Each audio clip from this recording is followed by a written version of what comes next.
Since 1975, world-class open-wheeled racers have taken on the streets of Long Beach. Bumpy, narrow and demanding perfection. This is Long Beach. It's time for Grand Prix Legends Live here on the Global Sim Racing channel. I'm Peter Mackay and I am privileged to be joined in the booth by the better half of Double Scotch, Ryan Walker. Behind the scenes is our director, Sean Ambrose, using camera angles perfected by Dougie Beer. Now, Long Beach is a relatively new addition to the iRacing service, and here is our GSRC track guide to show you the way around.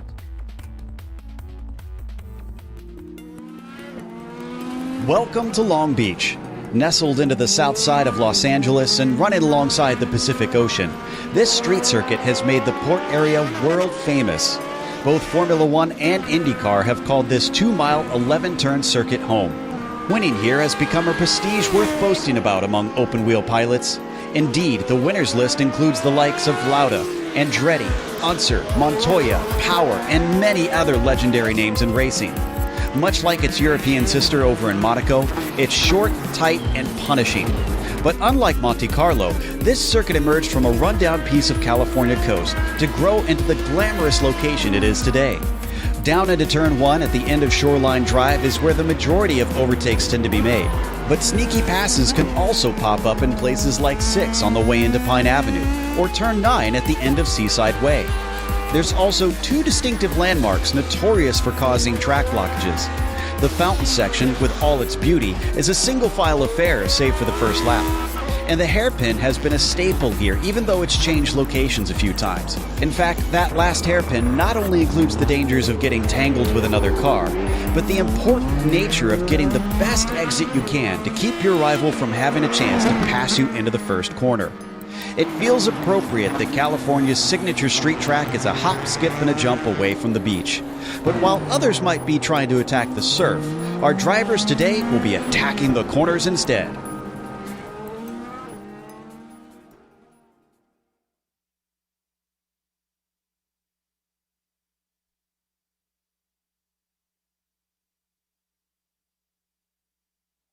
So there you are then, the new addition to the iRacing service, and a track that was longed for such a long time from all the users here on the iRacing service. And Ryan, before the broadcast, we were having an argument over who loves this place more, and we called it a very polite draw. And tell us what our drivers have got up against them today here at Long Beach. Yeah, this fantastic 1.97 mile track is one of my favourite tracks in the updated version of Long Beach. It's become one of my favourites. I've done God knows how many laps around here with various cars. It's in real life as well. The track is famous for hosting the Long Beach Grand Prix for the IndyCar series. And Formula One used to visit here in the past as well, back in the 70s and 80s. And it's went through some track layout changes as well in the past or throughout the years. And the passing places are going to be into Turn 1, into Aquarium Way, and you've got that mountain section that's so tricky to get through. So don't be surprised if you see some incidents through there, especially on lap 1. And also you've got that West Shoreline Drive straight as well, that you can make a move heading down to Turn 6, and the back straight on East Seaside Way heading down to Turn 9 and Turn 10 and Turn 11, and you've got that tricky hairpin. And on the first lap, don't be surprised if you see some people having some silly incidents. And boy, I'm looking forward to this race. Well, there you go. If you need an Uber in Long Beach, California, call Ryan Walker. He'll know exactly where to take you. Knows all the hot spots as well here at this track. Let's have a look at the championship standings and how we're stacking up at the moment in the Grand Prix Legends Championship. It's been an amazing season for Mick Claridge. Believe it or not, he's actually missed a couple of rounds and has a 100% win record at the moment in this championship. But Rob Olenek, 15 points in arrears, right there in the hunt with Ovi Trengerade, 28 points further back. Topi Kortenemi has eked his way up to 4th, and Chris Murakami is sitting in 5th right now. How are the F2s looking, Ryan? Yeah, the F2 championship is still looking really close at the moment. That's currently being led by Germany's Andy Schumacher, with Chris Hendler from Germany 29 points further back in 2nd place, with the top 3 being rounded out by Emmanuel Pereira from the States in 4th and rounded out the top 5 in that championship is Michael Cook. So the F2 championship's still really close at the moment, and it's still all to play for. Indeed, and finally, let's look at the Nations Cup to see how our international drivers are doing. At the moment, it's a tie at the top between the United States of America and the United Kingdom. In second is a bit of a Scandinavian affair, Finland and Norway in second, with Germany in third, France fourth, and the Netherlands sitting in fifth spot as it stands. So the drivers are out at the moment on the streets of Long Beach, putting in their qualifying laps. Just 2 flying laps for these drivers, so quite a short lap here at Long Beach. You've got to try and get the tyre up to temperature, and especially on these Lotus 49s, get the brakes up to temperature as well, because they don't have a great deal of stopping power. And well, this makes me very happy, Ryan. We have Rafael Dorado returning to the series with the number 1 plates, the top seed today. And we're going to see a battle, hopefully, between him and Mick Claridge. Great to have Rafael back. Yeah, it's great to have him back. And Rafael Dorado looks like he's not lost any of his pace. Up in second place on the front row with a 1:14.6.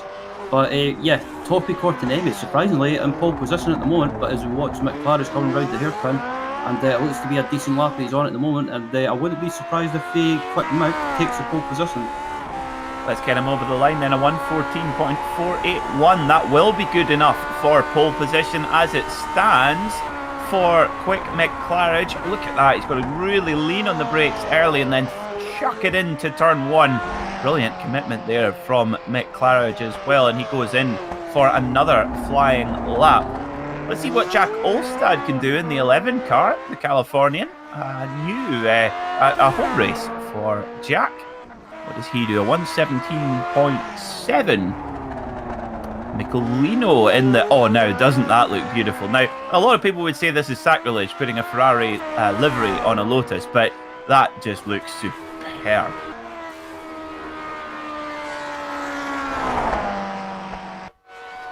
Yeah, absolutely does. And yeah, I have to say, I agree with you, Peter. As Cortinelli just took the pole position. Oh, yeah, fantastic stuff there from Topi Cortinelli. Oh, edging out Michelino by 37 thousandths of a second, pushing Mick Claridge back onto the second row of the grid. What can Janne Lehmann do? He goes into 9th. Mick Claridge, can he improve? 1:14.1. Oh, it's going to be good enough. Nick's pole position on his second flying lap. Antonio Reese goes by, a bit of nose damage there on his machine.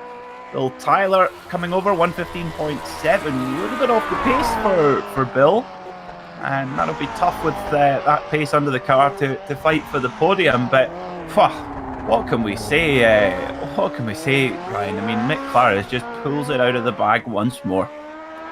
Yeah, he's sneaky like that, but he's a maestro with this car. And I have to say though, the surprise person for me in qualifying at the moment is a ride on board with Rafael Dorado coming round to the hairpin. Topi Cortinelli, he had a great race at Spa, and maybe today he could be up there challenging for the win. Absolutely, yeah, he will indeed. Of course, sitting 4th in the championship right now is Cortinelli, a 1:14.7 for Rafael Dorado, so he does not improve on his second lap there as well. He'll go around and maybe take a few practice laps as well before we go into the race proper. But Rafael Dorado starting from second row of the grid, right behind Mick Claridge and Topi Cortinelli. Let's get Robert Plumley over the line. What can he do? Gary Teal does not improve. He's well out of it there. So it looks like we've got most of our drivers done, but now we've got Colin Bentley, Ryan. Yeah, on the exit of the hairpin, he's coming up to the start-finish line now, and it'll be interesting to see where he qualifies. He's coming up to the line now, and yeah, I think he'll be probably towards the back of that lap time. Yeah, that won't be an improvement there. So Ovi Trengrade looks like he will start from the third row of the grid at the very best. What can Hideki Kavisto do? His best is a 1:18.8 right now. He goes slower, so starting right at the rear of the pack, and nearly 30 cars here today, Ryan. It's going to be awfully busy out there. Yep, absolutely. As the Andrean's coming up to the final corner as well. Yeah, especially in the early stages of this race as well, with such a big field, I think you'll probably have a bit of a bottleneck effect, especially through that mountain section after turn 1. Indeed, yeah, it's so tricky through there, past the gushing water fountain there. It's such a unique feature of the Long Beach circuit as well. Let's get Chris Hengler over the line in the 29 car. Lovely dark blue, racing blue colour there, but pulls in. Does not go to set another time. So it looks like we're about set. What can Antonio Reese do? The number 9 machine. Let's get around that last corner. So tricky. Getting a good setting on the differential, very important there to get a good drive off the corner and flick it round. Antonio doesn't improve, so he'll start from 21st on the grid. Very tough indeed from there to make it through, and of course being in the middle of the pack, you're in a lot of risk of getting caught up in incidents. It's, as you can see, super narrow here underneath the Bubba Burger Bridge as well. The folks at Bubba Burger, Ryan, they follow our Global Sim Racing channel Twitter page. Oh, I never knew that. I'll need to check them out after this race. But yeah, you talking of food make me hungry. But as we're just about to head to the grid now. We are indeed. So let's see how they line up for this race here in the Grand Prix Legends Championship at Long Beach. On pole position, the championship leader Mick Claridge will start on pole position alongside Topi Cortinemi. Row 2 sees Michelino and Rafael Dorado returning to the Grand Prix Legends. Great to see Rafa back. Row 3 will be Rob Olenek and Ovi Trengerade, 2 of our championship contenders. Row 4 will be Bill Tyler and Gary Teal. And row 5 sees Yanni Lehman and Stefan Schlacker. Yep, starting on 11th is Chris Hengler, alongside him is Chris Marikami in 12th, with Lars Dawson from Denmark in 13th. 14th is going to Michael Cook, with 15th Marco Kika, with Terry Worth in 16th. John Olsen in 17th, with Jeffrey Belk in 18th, Robert Plumley in 19th. And rounded at the top 20 is Colin Bentley. On the 11th row of the grid will be Antonio Reese and John Van Dorn, followed by Michael Griesinger, Jack Ulstad, Don Peak, Dave Cohen, Andres Bruno, Hideki Kavisto, Peter Yevkoski and Randy Hoch. Rounding out the top 30, a few more cars to go through. Paul Ferrer, Andrew Eng, Ghislaine Savtilang, Jos Smets, Philip Urquhart, Eugenie Massa, Patrick Byrne and Robert Reynolds. 38 cars here at Long Beach. It's going to be very, very tight. It's going to be very, very busy for these drivers. And is lap traffic going to play a factor in this motor race? It could well do. You see Mick Claridge there, prepared on pole position in his traditional yellow and black Bumblebee-esque colour scheme, running the number 2 today, with Rafael Dorado taking the honour of top seed, the man with the highest I rating in the field.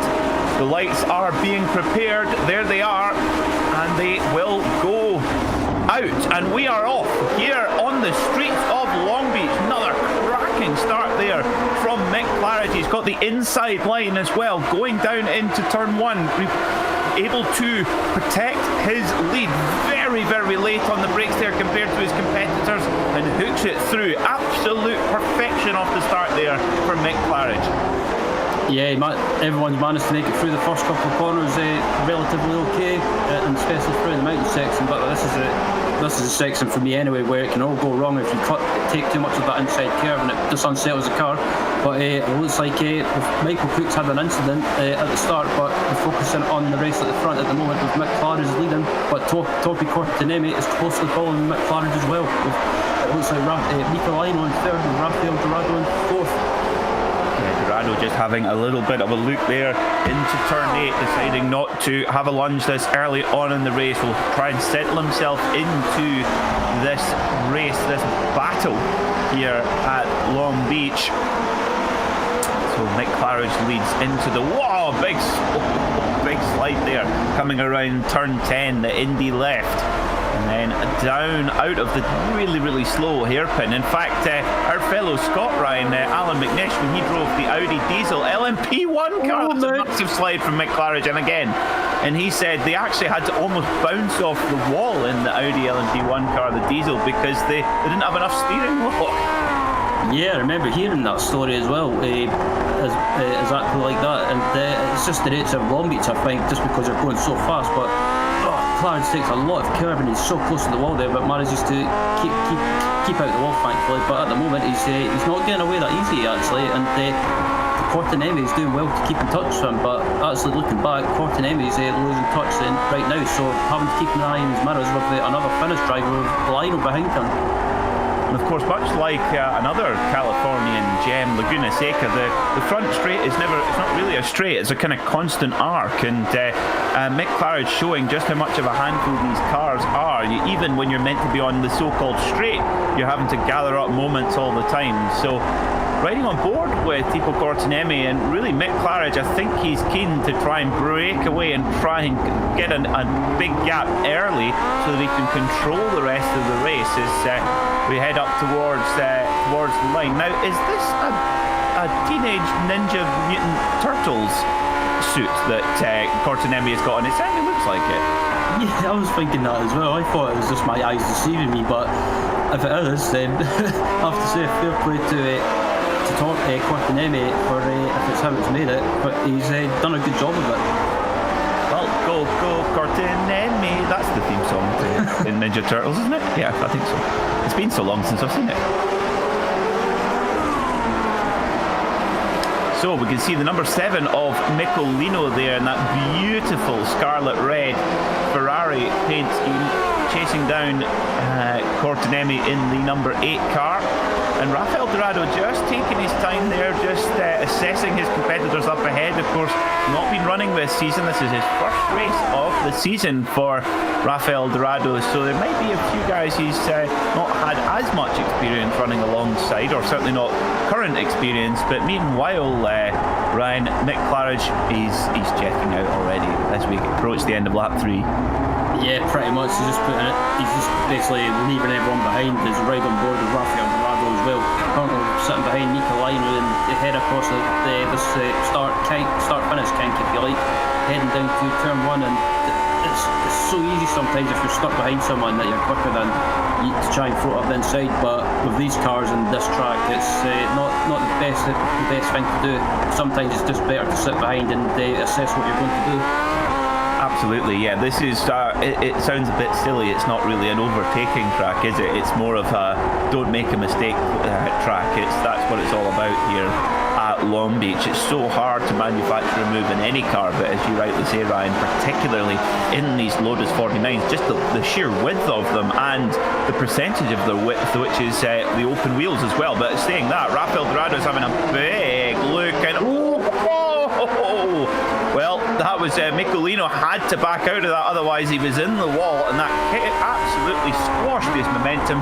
Rafael Dorado goes through, and look at Rob Olenek round the outside in the 3 car to go over the curbs. Is going to get the switchback is Olenek, but Lincoln's going to let him have it. He's going to get the switchback again. Oh, that's very, very tight, very, very, very tight. A little bit of a nudge, but they get away with it. Yeah, I was about to say, I thought they were going to go side by side in the hairpin, and I was about to say that's not the best thing to do because, 2x2 doesn't work. Yeah, no, it doesn't. That is for certain. But Rafael Dorado is through. Now we're going to see how much pace the number 1 car has, and can Rafael get up to Cortinemi? And getting up to him will be okay, but trying to get past him will be another matter. And, oh well, we know we love here at Double Scotch, Ryan. We know we love Cosworth DFV cam, but Cosworth DFV cam at Long Beach, that's just it's almost too much for me. No, I love it. It's one of my favourite camera angles is looking back at Rob Olenek. And I thought Rafael, when he made that move and everyone just bunched up, I thought it was going to be a big accident, but fair play to those guys, they managed to just keep out the wall. So 5 laps down of this 25 lap encounter, we certainly require absolutely 100% concentration from these drivers, from the flag to the flag, because any slight hiccup and you're in the wall and your day is done. Shout out to Stefan Schlacker, who's up to 9th place after starting 10th on the grid. Now, remember, last time I think we had Stefan in the championship was at Detroit, a similar street circuit to here, and that it was a very strong start and ended up in the wall. But hopefully we'll not see the same again today, Ryan. I'm not saying anything, I don't want to jinx him, but if Stefan does have an incident or hits the wall, we know who to blame in this case, Peter. But anyway, back up at the front. Yeah, Stefan. Back up at the front, it's still Clarence leading, but he's pulled away from this battle behind for second place with Fortinelli, Dorado, Ulrich and Lino, and it looks like we've got a move being made as well. Oh, well, that is... Cortinemi spinning around, does a great job to get it turned around and not hit anyone coming the other way. Wow, let's get a look at that now. I think this is a very, very similar incident to when Dorado went by Nicolino, because Dorado had a big look up the inside, and I think that just distracted Cortinemi, caught his eye off, and Rafael Dorado's pressure kind of forced him into a mistake, a real psychological pass there, and a brilliant piece of racecraft from Dorado. But where is Dorado? Oh, he's down to 12. Oh, so is he made contact with Cortinemi? Problem, big problem. Okay, we're gonna get a replay here. What do you see, Ryan? Yeah, just about to look now, and it looks like I wonder if Dorado's maybe just if he's got suspension damage. Yeah, he's crabbing big time, so he's just decided to pull over, I think, and maybe, or if he's trying to get round the hairpin and maybe being tagged, but at the moment he gets round the hairpin, okay, and it looks like, I just clipped the wall. Oh. Well, we are beside the seaside, so doing a crab impression, you'll certainly fit in, that's for sure, here at Long Beach. What a pity. What a pity. The thing is, Ryan, I don't think he made any contact with Cortinelli. I wonder if he was maybe hit from behind. Not sure. And big problems. I think, is that Olenek? Yes, it is.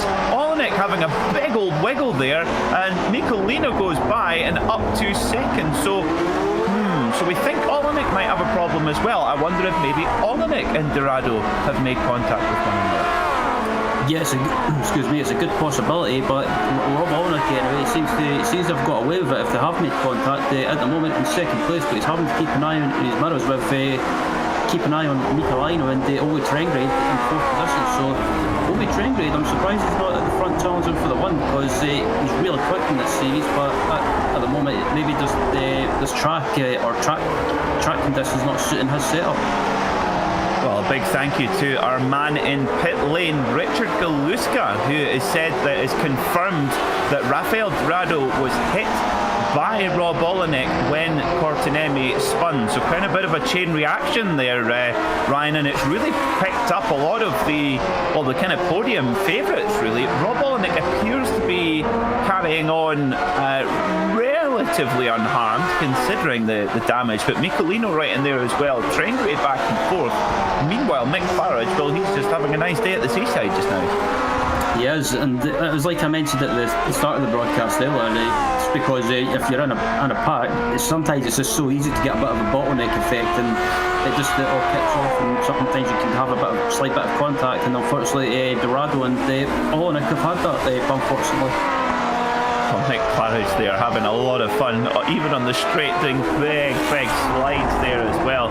Really enjoying himself in that number 2 car. Go back to the battle for P5. Gary Teal in the number 10 car here, the white car with the green stripe, leading the 13 car of Stefan Schlacker and Gary Teal. Gary Teal at the front, Bill Tyler at the back. Now, I have to say, Stefan, I think, just looking at the light in that car, very similar paint scheme to the classic Lotus colours with the dark British Racing green and the yellow stripe. Top marks. Yeah, indeed. I was about to say the same thing as well. But Stefan Schlacker stuck in a bit of an American sandwich, if you like, and he's trying to make a move on Gary Teal at the moment, but just can't get by. At Long Beach, you've got long straights, but on the other hand, it's so difficult to make a move, and I think around this track anyway, corner exit and carrying that momentum is the biggest thing around here. Yeah, we could call him barbecue sauce slasher. in the middle there, or ran solo. Big moment there for Bill Tyler. Did very, very well to catch that, and he's right in the draft of Schlacker, but Schlacker getting an excellent drive out of the final corner. Now, Stefan, as you can see, putting great pace. He's got the right paint scheme on his car. He's running in the top, nearly in the top 5 of this very high standard race, but he lets himself down by not appreciating the magnificence of the Corvette brand. I'm keeping out of that one. You guys can sort it between yourselves. You'd agree, though, that the Corvette brand is magnificent, though, right? The latest Corvette, this sounds like someone farting. Well, I hope folks you enjoyed double scotch on the air here on GSRC. We'll be back next week with a brand new commentary combination, because we're going to have to go to counselling about that one, Ryan. Yeah. This battle between Tyler and Slacker is still ongoing at the moment, and Bill Tyler, I have to say, he's having a great run, and he took a podium earlier in the season, and he's keeping up a good form at the moment in the top 10, but it looks like Slacker's under more pressure now by the looks of it. Indeed, yeah, he is. And Cortinemi actually recovering. Now, I don't know how much damage, if any, Cortinemi incurred when he spun. Car looks relatively okay. So he might have some good pace here, and he qualified a little bit further up than these guys in front of him, Tyler and Schlacker. So we'll see if he can make his way back through the field and try and recover some points. Well, if anyone can do it, he can fight through. Being a Ninja Turtle, he can make his way through no problem. Absolutely, and rider on board with Cortinemi at the moment. He started on the front row, but unfortunately just issues out of his hands have meant he's fallen back down to 8th, but he's still doing a good job in the top 10, but I think he'll be feeling really frustrated by that.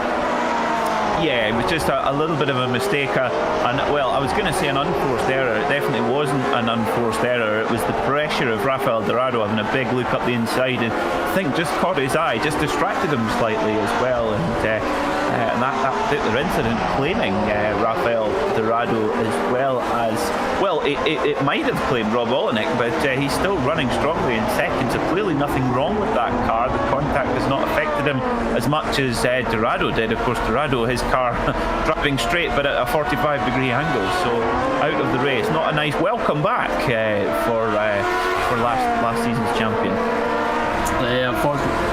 Unfortunately not, as apparently Jan Lehmann in 9th place hit the wall, and now he's under attack from Chris Marikami, and Chris Marikami, if he gets a chance, he's not afraid to go for a move, as back market close to the left there on the exit turn 1, so good awareness, but yep, Jan Lehmann, it looks like he's got maybe some slight damage, suspension damage possibly.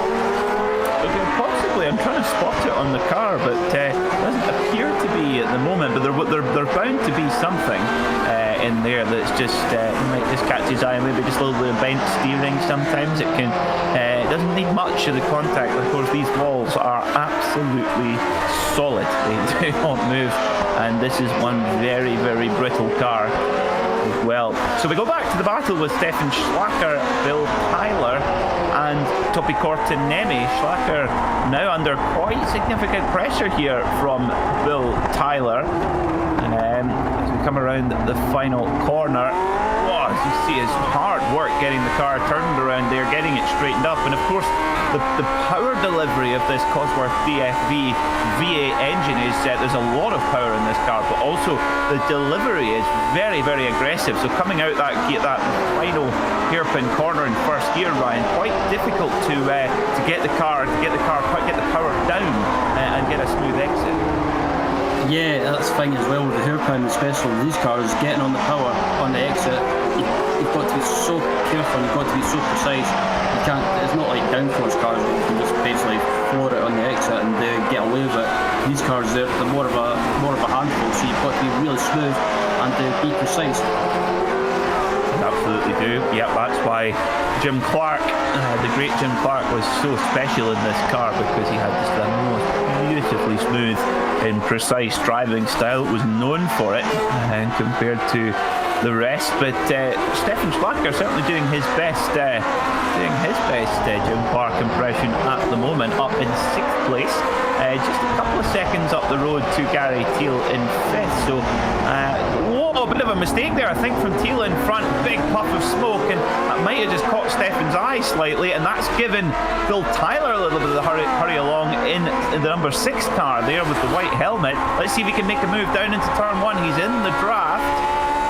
You can see the revs climbing there. Is he going to have a look on the brakes? He is. Here he goes. Well, he's committed now. Down he goes. Oh, going to get it stopped.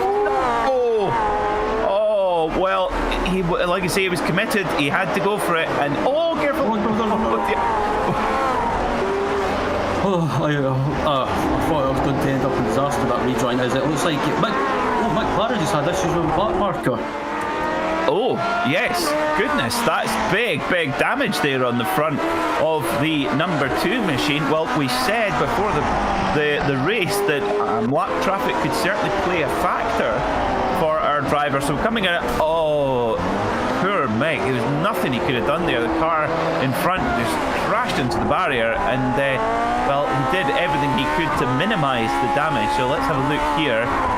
Following the car in front, loses it on the entry, hits the wall, and just a little bit of a tap. We've got nose damage, but we'll keep an eye on Mick Claridge's lap times to see how much that's affecting him. Yeah, absolutely. And it's just unfortunate. The back marker, I think he just ran wide, took the wall, and Mick just had nowhere to go. But it's just one of those things around Long Beach. It's so easy to do. But as the battle for P3 is starting to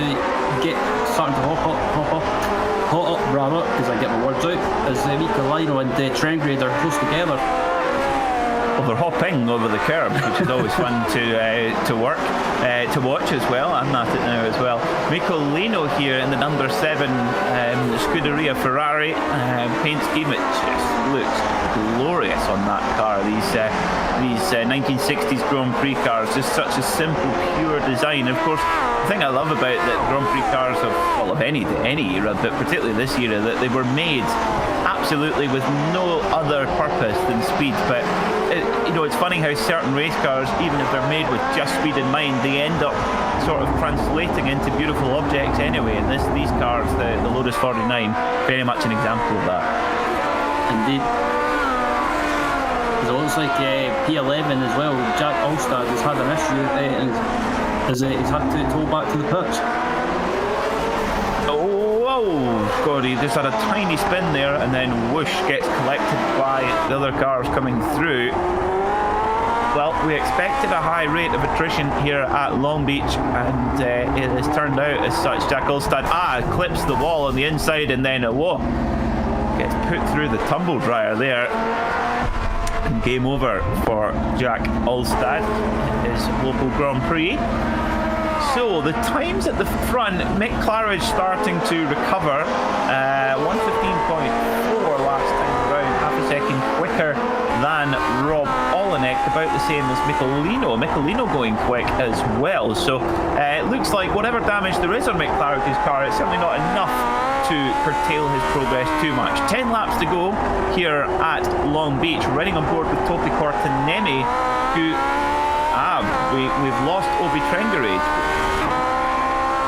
What do you see here, Ryan? Yeah, I think I wonder if he's clipped the wall or he's had contact, or I don't know if as he's heading down to turn 1, he turns it. He just lost the rear end and clips the wall on the outside. That was a big one, really big one, really misjudged the braking point, but the problem is it's so bumpy downhill. You'll see the suspension working hard, pressing down, bump, and that just disconnects the tyre from the ground ever so slightly, and bang, straight into the wall. Ovi Trengrade day done, and that's big for the championship, because Ovi is one of the top 3, one of the real contenders for this championship. So for Mick Claridge and Rob Olenek, who are in P1 and P2 right now, that's massive news for them. What it means is that Stefan Schlacker is up into the top 5. It's been a great run here today at Long Beach from the Austrian ace, GSRC's very own Jochen Rindt, or Niki Lauda, whichever you prefer. There's plenty of good Austrian drivers to choose from. Maybe, actually no, do you know what I'm going to liken him to, Ryan? I think he's GSRC's Helmut Marko. Yeah, I was thinking something similar, but I thought I'll bite my tongue. But yeah, riding on board with Topi Portanemi as well, heading down to the final few corners, and he's going for the move up inside the slacker. He is. Oh, go Portanemi! Up inside he goes in the Ninja Turtle mobile.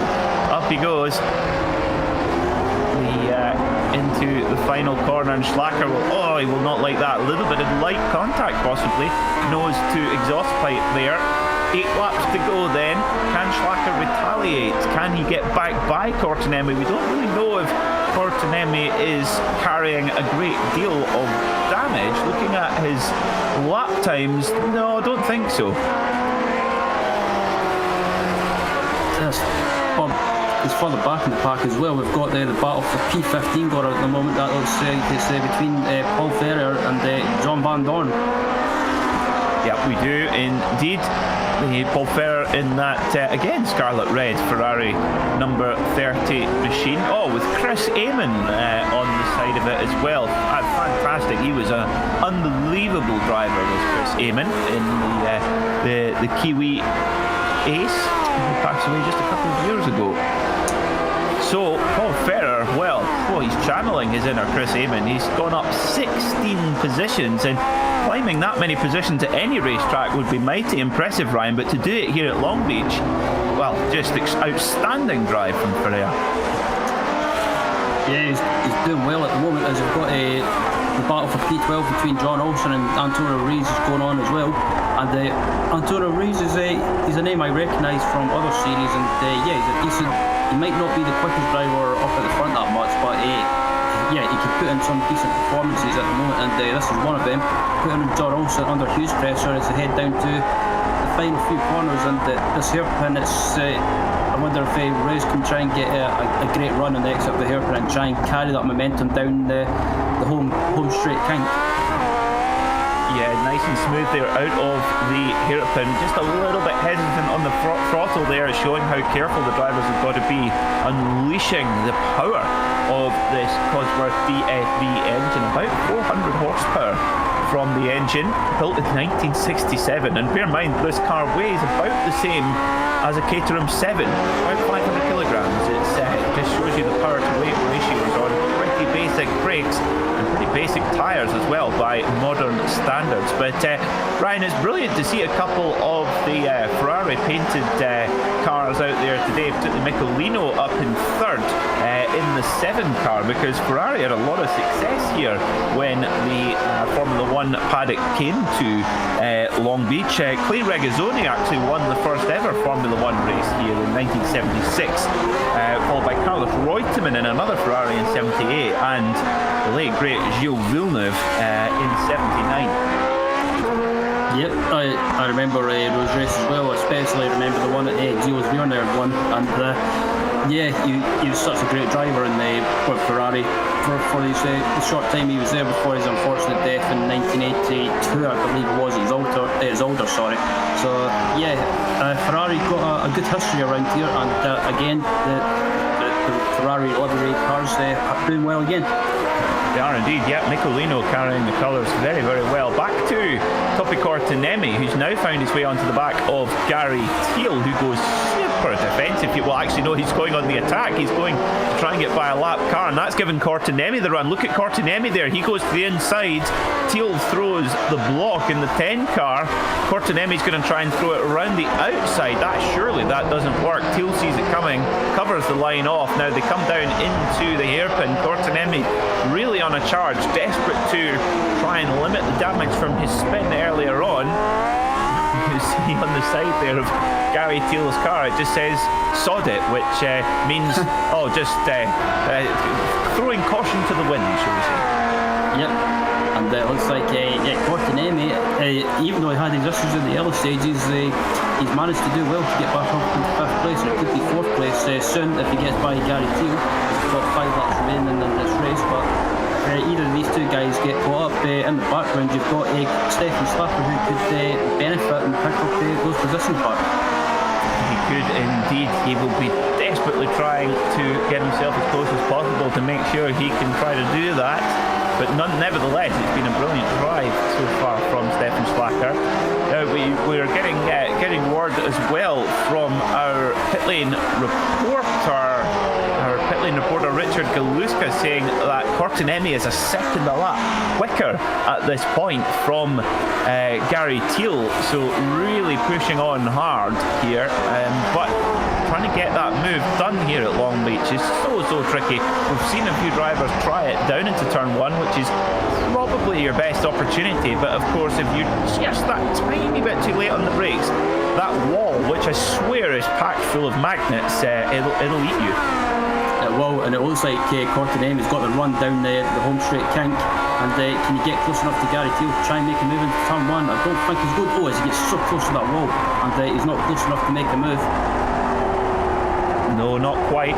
We'll have to wait won't have too many other opportunities. 4 laps to go when they come along the stripe. Sorry, 3 laps to go when they come along the stripe. 4 to go at the moment. But where can Cortinemi make this move? There is a sort of a Takati turn here, turn 6. There is an opportunity to try and pull the block pass, and that's what he's going to try and do. Got to really lean it on the nose there. But then just kills his run. Gary Teal swoops it around the outside, and we'll have the inside here coming into turn 8. Oh, straight in the tyre barrier there for Gary Teal, and well, he carries on, but surely, Ryan, he's got some sort of damage. Yeah, it's quite possible. I wouldn't be surprised if Gary Teal's got a meatball flag as well, as a rider on board of Stefan Schlacker, rider behind the rear of Gary Teal, and Teal dive into the pits on the exit of the hairpin, and I'm just watching now to see if he does, and look, carries on, so maybe just suspension damage, but nothing too major. And looking here, riding on board with Stefan Schlacker, is that I'm trying to figure out what kind of suit he's got on. Looks like Barney.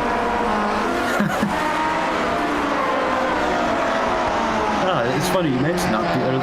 From now on, I shall call him the Austrian Barney.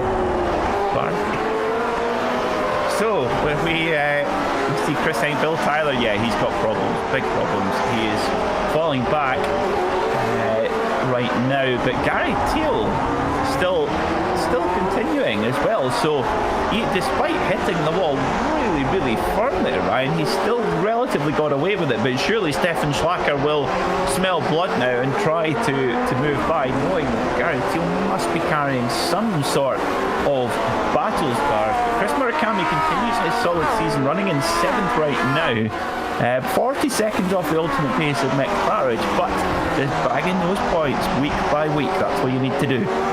Yep, no problem. Oh.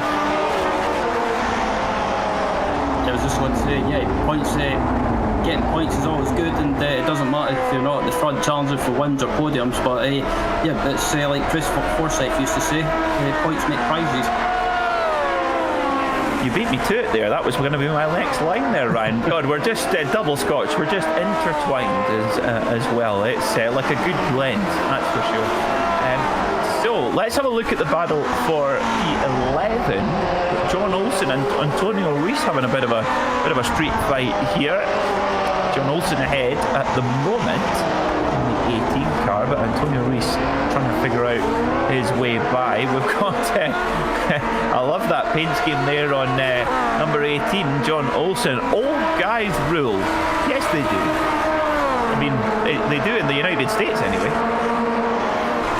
Yeah, absolutely. I have to say I do like that paint as well, and you posted some pictures of it during the week of last week on the Lotus 49 Discord, and as we're on the final lap as well, but they were just about to head to the leader Mick Claridge, and it's pretty much been said it before today, Peter, I said last week as well, it's been pretty much like a commanding performance from him. Yeah, this has been much more of a Mick Claridge absolute steamroller domination this time here at Long Beach. A flawless drive.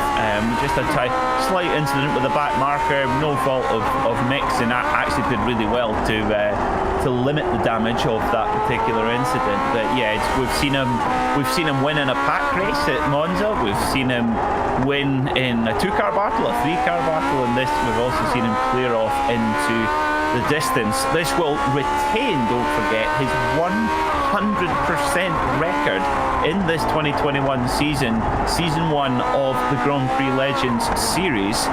Can anyone stop him? Not yet. We thought Rafael Dorado might have been able to. Oh, he's just showboating now. It's Mick Claridge that nearly came back in him there. But here we go then. The checkered flag is in the air at Long Beach for Mick Claridge. The championship leader maintains his 100% record. Does a big old slide there for us to christen a superb victory.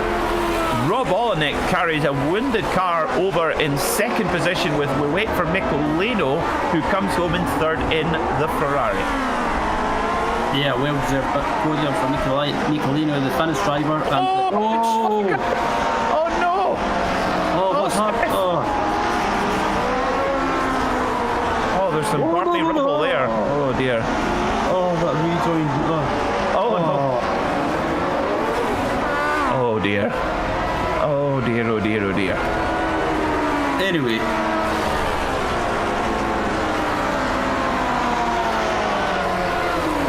So we're going to get a replay here of what happened to, well, several drivers. So there's Stefan.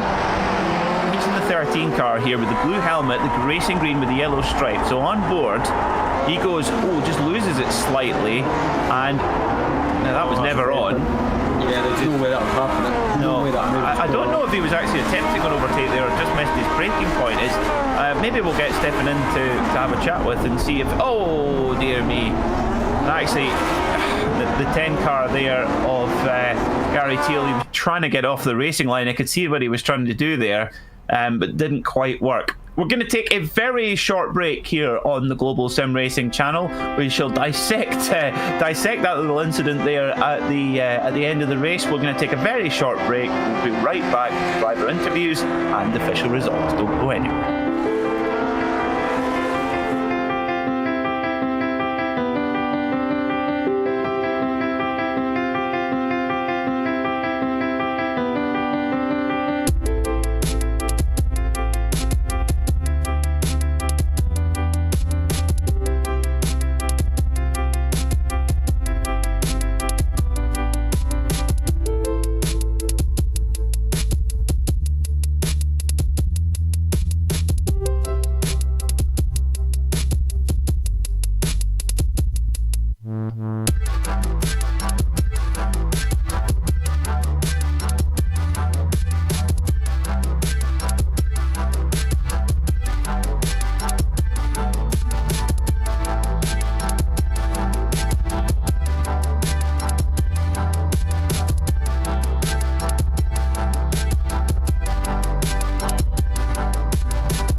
Welcome back to Long Beach, where we have just witnessed a masterclass from Mick Claridge here in the Grand Prix Legends series. Let's run through our whole results for the day. Mick Claridge then wins by 8.4 seconds from Rob Olenek and Michelino getting on the podium.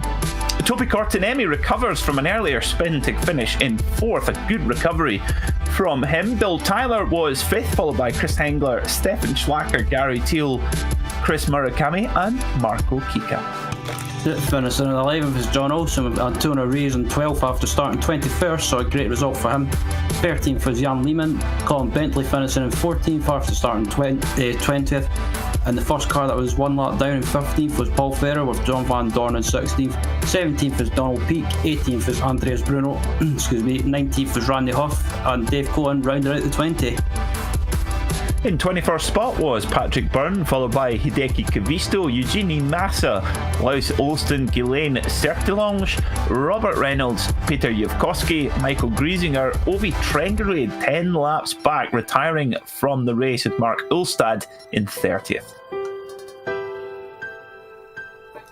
Yep, and the rest of the retirements from the race in 31st was Andre M with Jos Smets in 32nd, 33rd was Rafael Dorado, Philippe Buchart in 34th, 35th was Jeffrey Belk, Michael Cook in 36th, Terry Worth 37th, and Robert Plumley rounds out the retirements. So we have our race winner joining us in the commentary box. Ryan Walker is with Mick Claridge. Yeah, Mick Claridge putting in a dominant display. Started on pole position and finished in the first position. And Mick, that was pretty much a commanding performance, but that's not a surprise to us considering how quick you are with this car. And yeah, I guess you were pretty much expecting a challenge, judging by qualifying, because you had the likes of Torpi Cortinemi and Mika Lino up there in qualifying, and that was a bit of a surprise. How was that for you? It was a surprise, yeah. All three of us got PBs in qualifying. Those two came from nowhere. I mean, Miko was quick earlier on today. He was mid-14s and I was putting in 14.3s or something like that in qualifying, so I knew he would be quick. I wasn't expecting Topi to be up there. I just never knew what his lap times were. And then, so yeah, I think they struggled a bit with race pace. It would have been a hell of a lot closer than that. It wouldn't have been a dominant race for me at all. I lost yesterday against Uwe fair and square, so that just tells you how quick the other guys were. But yeah, it's so tough. I have to thank Rob. He's probably listening, so thanks, mate. Thanks for the settings on the PC there, because that really helped out, mate. I only had one star at the start. I had a real bad starter at the start, just going down to turn one, and then that was it. I never had any problems from there. So yeah, but. Yeah, pretty, really, quite tough, really, getting around all the back markers. Yeah, bit messy sometimes. I hit a couple of walls here and there. Yeah, we saw with one of the back markers that you tried to get around. You ended up having a slight bit of contact. Talking about that as well with Long Beach, how was it trying to get by lap traffic? Like you say, you had issues, but did they make it easier or try and let you by as soon as possible? Obviously, that incident was just one of those things with the track being so tight. Yeah, everyone got out of the way pretty well. There was a couple of. I was lucky to be so far ahead that I didn't have to worry about where I could, had to overtake. So somewhere around the fountain, I caught up with two guys, and I could wait until sort of turn 5, turn 6, before I got in front. So things like that make it a hell of a lot easier. That's what happened yesterday in the race. We got caught up with back markers and I lost the lead. So yeah, Randy, I don't know what happened there, but we didn't get a 4X. It was a 0X. I had my foot 100% on the brake there, but I just tapped him. But yeah, no, that's not too bad. But it was like every lap there was a back marker. There was no let up. It was just constant. And looking ahead to Silverstone next week, it's the historical Grand Prix layout as well. Are you looking forward to that? Yeah, I love the historical layout. I never want to run the modern layout and the modern version of the track either. I love the historical layout. It's just got such a flow to it. Yeah, can't wait for that. And obviously, maybe a bit too early to ask, but with regards to the championship, do you think if you keep up the good momentum and the good run going at the moment, do you think you can retain the championship, or do you think maybe the likes of Rob or Ove can maybe spring a surprise and pull something out the hat? I don't know really, because I've got some real stinkers of some tracks coming up. I can't really remember which ones we got, but I know I looked ages ago at the season. I know Okayama's coming up. That's that.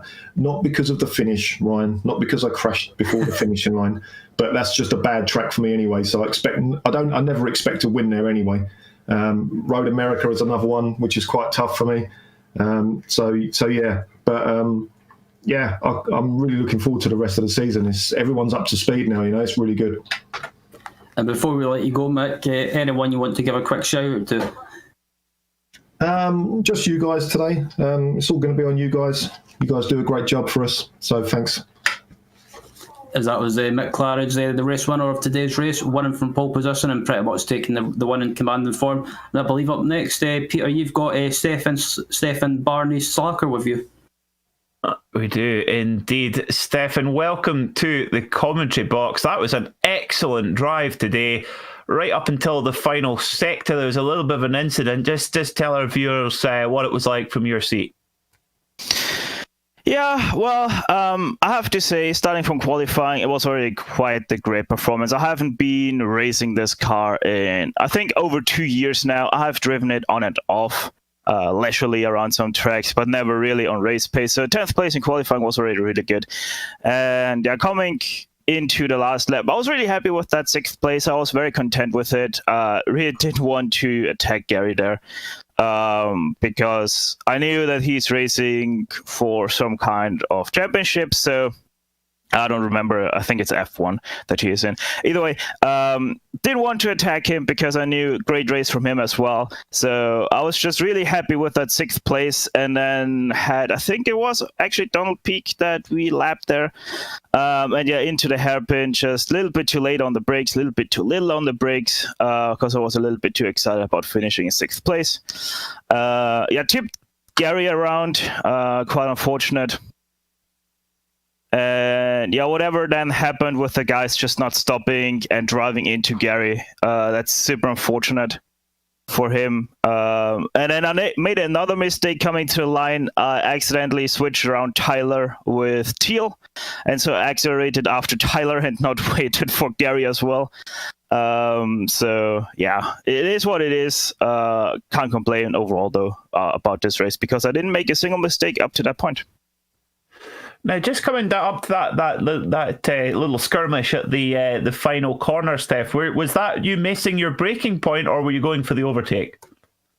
Yeah, no, as said, it was totally just me messing up my braking point. I did brake a few meters too late, and that's why I hit Gary. I didn't try to overtake him because, as said, I was extremely happy with that 6th place, and I knew trying to go for that 5th place would not end very well, like you saw. And finally, Steph, since you're live here on the Global Sim Racing channels, would you care to explain to our viewers why you believe that the BMW M4 GT4 is a superior car to the Corvette C7 GTLM? Well, simply because it's a better looking car. It actually looks like a BMW and not like the Corvette that tries to be anything European, but not an actual Corvette. Even though the C7. Well, I'm hating on the C8, not the C7. The C7 looks like a Corvette. The C8 looks like an abomination. And a championship-winning abomination. Anyway, Steph, good job today. Hard lines at the end there, and hopefully we'll see you again very soon. Yeah, hopefully. See you guys. Have a good one. And finally today, before the end of this broadcast, we have Chris Hengler in the commentary box, who is with Ryan Walker. Yeah, Chris finishing in the 6th position, and had a bit of a quiet race by the looks of it. But Chris, 6th position in top split, you must be happy with that. Yeah, very happy with it. So it was a good race, not too much going on in terms of side by side, but as in trains pretty much all the way along. Just, on this track it's really difficult to overtake. I think I was running behind Chris Murakami for most of the race. There's a lot of bad luck for him. It's really unfortunate. Just some traffic collected him, spun out as we were coming around the corner, and there's nowhere he could go. I'm not entirely sure if he actually hit it, but that let me through. And I think I also got a bit lucky with that incident at the hairpin on the last lap. That gained me 2 places right at the end. But yeah, I was really happy with how my race had gone all the way through, and P6 is fantastic for me. And with this combination as well, the Lotus 49, what did you think of it? Is it a track you would like to see on the schedule for next season, or what's your views? Yeah, absolutely. It's one I've had a lot of fun driving. It's tricky, very very easy for it to go wrong, but when you get it right, it's really satisfying. And I've really enjoyed the race today, practice sessions. I think it's a really great combination. I'm looking ahead to Silverstone next week. We'll be using the historical Grand Prix layout. Is it the layout, a track and layout that you've got much experience around? That layout, not so much. No, it's quite a while, I think, since I drove Silverstone in any layout, and I'm more familiar with the modern versions. But it'll certainly be interesting, and with this car, it makes a lot of sense. I think it should be a good fit. Finally, before we let you go, Chris, anyone that you want to give a quick shout out to? Yeah, I think the whole community in the 49 is really great. There's always, if you're looking for, if there's something you're struggling with, looking for a bit of advice, there's always someone ready to jump in and offer it. I think I would single out Mick in particular. It's not something I've needed this week, but yeah, I've seen him putting a lot of time in helping people out, and I think that is something that deserves to be mentioned now and then. Great stuff. Well, again, congratulations on the 6th position and today, Chris, and we'll look forward to seeing you on track at Silverstone next week. Thank you very much. As that was 6th place finisher Chris Henler joining us, and I have to say, Peter, that was a really great race. Maybe not for the win, as Mick Clark is pretty much checked out, but further back in the pack, for the positions further back in the top 10, it was just fantastic stuff. And this updated Long Beach track is just providing racing, or great racing all the time. It certainly is, yeah. It's brilliant to have it, and such a challenge for the drivers. And if you're a member of iRacing and you haven't tried the Long Beach circuit, it is well worth it. Give it a try. That is all we have time for here on the Global Sim Racing channel. A huge thank you goes to the companies that provide the software and the hardware for the broadcasts, and you can see them listed here on your screen. An additional thanks goes to June Lalonde, who provides our wonderful music, and check out how to get a hold of more of her great work on screen. A huge thank you goes to Ryan, Sean and Dougie for their expert work on today's broadcast. If you'd like to find out more about us here at the Global Sim Racing channel, including upcoming races, you can find information at globalsimracingchannel.com or via our social media, Twitter, Facebook and Instagram. You can even represent us at the track with some GSRC merchandise available at gsrc.storenvy.com. Don't forget to head over to our YouTube page and hit the big red subscribe button so you never miss a moment here on the Global Sim Racing channel. Until next time, race clean, race hard, and we'll see you on the track.